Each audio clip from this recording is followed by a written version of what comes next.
Продолжуваме со меѓународната тема со мојот колега Дејан Андоновиќ. Дејане, утринава имаме динамична програма во која што неколку од соговорниците не успеаваме да ги вклучиме, но тоа е програма во живо. Одиме со она што е меѓународна политика, редовна содржина. Вчера има драматично обраќање и Макрон и Меркел до своите нации. Драматично во смисла на тоа што короната во цела Европа, па и во светот, но особено во Европа, која што од пред неколку дена е прогласен за жариште на епидемијата, навистина руши секакви црни рекорди и кај нас е тоа така, но има земји во кои што се цифрите многу подраматични. Како Индија, например, која има 8 милиона. Денес кога дојде таа информација. Сакам да кажам дека Европа е жариште, како што самиот кажа, но мораме да земеме предвид дека живееме на една земјина топка и дека тоа што и во Азија и во Европа и во Африка е многу блиско до Европа, а тоа значи и до нас. 44 милиони заразени во светот, над 1.100.000 починати до сега од коронавирусот и за волја на вистината 32 милиона излечени. Да не се лажеме дека тоа се големи бројки, па сега и излекувани, да не зборуваме само црни биланси. Додуше што е право, единствена фиксна и точна бројка е веројатно бројката на починати, па и тие кои знае како се пресметуваат, бидејќи гледам дека има разлики. И кои знае колку има починати, тоа не знаат. Така е, тоа е едно, и второ, од овие 40 и нешто милиони заразени, веројатно сивата бројка, она што не е констатирано, е неколкукратно поголема.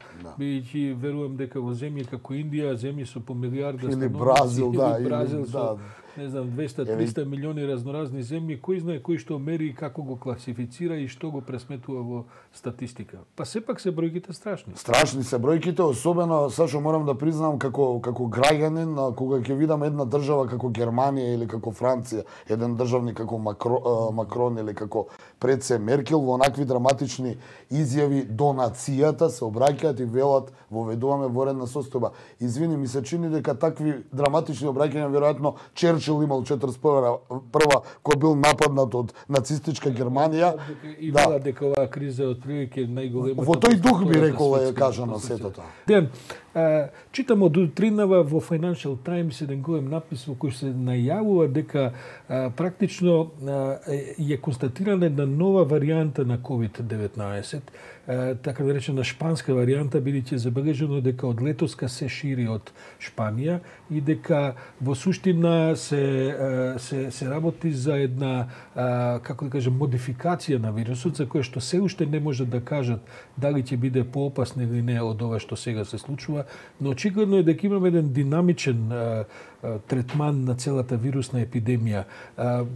Министерката говореше за градинките кај нас. Како е со сличните политики во другите европски земји? Тоа што е интересно е дека во тие драматични најави синоќ или ноќеска од Меркел и од Макрон, каде што се најавува затворање на општеството, карантин, Германија ќе биде до Божик, Франција ќе биде до јануари, луѓето не велат во мерките, луѓето да не напуштаат домови ако немаат прека потреба, луѓето кои ќе излегуваат на улица да имаат писмена изјава зашто излегле со причина, но мене ми падна интересно дека градинките, училиштата, Франција и Германија засега не планираат да ги затворат. Што значи тоа? Не знам, ќе видиме. Ја со тоа што разбрав, што ги гледам мерките, во суштина се работи за голема редукција на движењата и социјалните контакти, но не се работи за затворање потполно на работните места.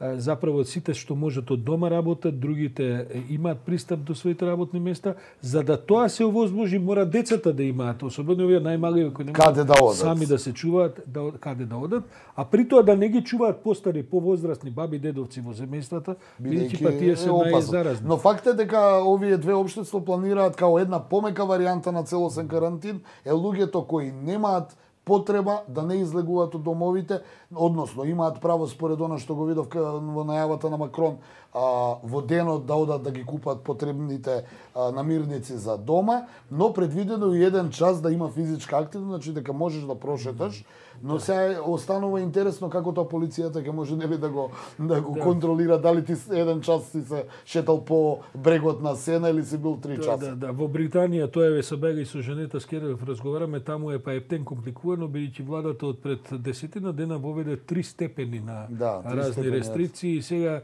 тие степени се менуваат од недела во недела за различни области, зависно од движењето на бројките. Јас само слободно ќе искоментирам, може би не треба, но морам да го кажам и како новинар и како човек што ги следи работите. Интересно е дека на една помека варијанта пред целосен карантин влегуваат Франција, Германија и Британија, но она што се случува во овие други држави како што се Италија, Шпанија, таму се случува комплетен, би рекол, повторно комплетно непочитување на мерките. Ние бевме сведоци дури пред 2 дена во Италија на големи протести во Неапол и во Торино, каде што луѓето протестираат против мерките на владата, нели, за ограничување и за затворање на она што вчера Меркел и Макрон го рекоа, а тога сега за сега нема потреба да работат кафеаните, да работат хотелите, да има спортски надпревари, да има културни надпревари, бидејќи тоа за жал е најголемото жариште за ширење. А Италија исто така се соочува со огромен растечки бран на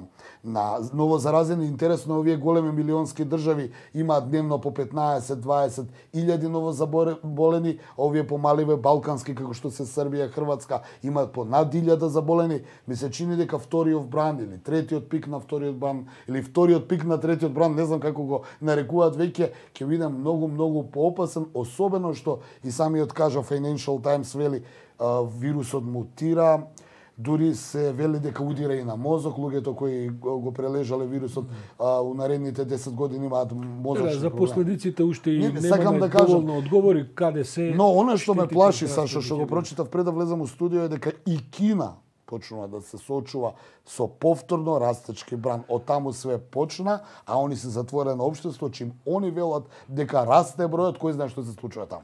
Кога сме веќе на темата да протестите, сакам да те прашам, веќе оваа една практично ongoing приказна без крај, која веќе со недели, можда и со месеци. Од 9 август. Така е, веќе со месеци се одвива во Белорусија. Секој викенд протести полицијата се повеќе ескалира во реакциите, па потоа ќе опадне, апсења, тепања, па потоа работна недела, па викенд, апсења, тепања, протести, работна недела. Што се случува дене? Па Белорусија ми се чини дека е неправедно тргната од светските тикери, бидејќи таму се случуваат сериозни протести против актуелниот и 30 години актуелен председател и последен европски диктатор го нарекуваат Александар Лукашенко поради оние спорни председателски избори на 9 август, кога случајно со над 80% ги победи своите политички опоненти, некој од нив ги уапси, а таа што му беше најголемиот опонент Светлана Тиманскаја мораше да ја напушти Белорусија и од таму делува ги организира овие протести. Тие бараат повторување на изборите бидејќи се наводно нели лажирани, а и како не би биле лажирани над 80% победил човекот веќе 30 години. Од друга страна, оно што е сериозно е што опозицијата прави масовни демонстрации, а денеска, односно ноќеска, министерот за внатрешни работи на Белорусија се закани дека ќе пука во демонстрантите доколку продолжат вака да се однесуваат, да кажеме, недемократски, како што вели тој, бидејќи тие биле насилни. И тоа е една извртена теза, но таму нема коронавирус. Се вели само дека режимот на Лукашенко си ја тера работата, фабриките си работат, кафеаните си работат, се си работи, демонстрантите протестираат. Сите си работат, таму како да нема корона, како да не е влезена во светската пандемија на коронавирус. Но она што е загрижувачки се заканите од власта, каква и да е, која и да е, колку и да е во право, дека ќе пука во демонстрантите доколку продолжат да го реметат јавниот ред и мир. Се изнасмеав, бидејќи баш така ми личи дека тоа му доликува на еден министер за внатрешни работи, да он ја одредува мерката на демократијата и кога ќе се пука во демонстрација. Да, тој вели се нарушува јавниот ред и мир, не може тоа, така не можеме да работиме. Интересно е тоа и морам само за крај да кажам на овој, цело време тоа некако се протекува нема помалку од една недела се претседателските избори во САД, од нив многу се очекува во светот, дури теоретичарите на заговорот сметаат дека доколку дојде Трамп ќе исчезне коронавирусот, а додека биде избран Бајден, коронавирусот ќе мутира. До таму одат работите. Да, ама вчера беа навистина катастрофални бројките во Бројките се се поголеми и поголеми. Истовремено гледам, бидејќи како и сите други следиме, гледам луѓе кои што се уште говорат во Америка дека е тоа прашање на некакви светски заговори, особено против Много, Трамп, за да падне Трамп од власт, дека тоа короната нема врска и така натаму. Ги гледате на сериозни медиуми, значи не говорам за овие заговорнички сајтови зборуваме за некои медиуми, кои се светски.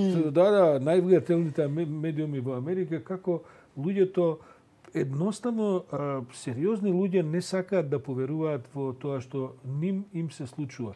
Па дури и некои од нив и починаа од коронавирус, некои од тие што беа најгласни. Зашо социјалната компонента у нашиот разговор би е дал следна: ако Макрон и германската канцеларка Меркел во синокешните обраќања беа споредени со Черчил, кој најави дека е Британија воено нападната од нацистичка Германија 41 година минатиот век, ова сега е велат дека американските избори се најконтраверзни, но и најнеизвестни. Она што е најстрашно е дека луѓето се исплашени од болеста и се вели дека стравот меѓу луѓето за да излезат на гласање од болеста е идентичен на оној во 1968 година кога беше погубен, односно убиен Мартин Лутер Кинг, кога беше атентатот врз Роберт Кенеди, така да една неизвестност кај луѓето имаат, би рекле, страв. Не страв, но неизвестност. Не е тоа онаа демократија на која се навикнати нашите генерации да излезеш слободно, да гласаш и потоа да одиш во кафејана или на семена. Веселба... Ќе видиме што се ќе се случува дејане, бидејќи ние идната недела, бидејќи изборите се на трети, да. Тоа му доаѓа негде ка вторник. Ние веројатно понеделник, вторник и среда поинтензивно и поекстензивно ќе се занимаваме. Извештај ќе мораме да одиме на лице. Се занимаваме со тие избори и потоа ќе анализираме со недели. Предпоставувам какви ќе бидат последиците од исходот. Ти благодарам за ова утринско брифирање на меѓународните теми.